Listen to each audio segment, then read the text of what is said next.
Competitive aspirants, welcome to Telangana BC study circles. This is Ramakrishna sir. ఇప్పుడు మనం రక్తం గురించిన విలువైన సమాచారాన్ని నేర్చుకుందాం. మానవ శరీరంలో ఉండే ద్రవరూప కణజాలాన్ని మనం రక్తం అని పిలుస్తున్నాము. రక్తంలో ఉండే ద్రవరూప కణజాలాన్ని ప్లాస్మా అని పిలవడం జరుగుతుంది.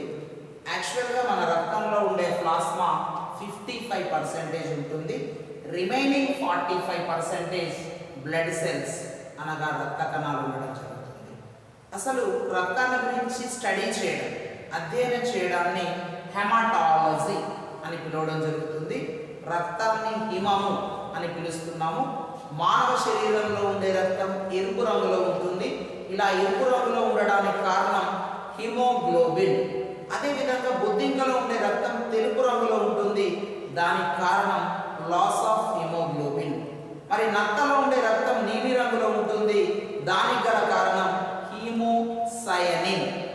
ఇక మానవ రక్తంలో రక్త పీడనాన్ని కనుక పరిశీలించినప్పుడు దీన్ని బ్లడ్ ప్రెషర్ బీపీ అని పిలుస్తున్నాము.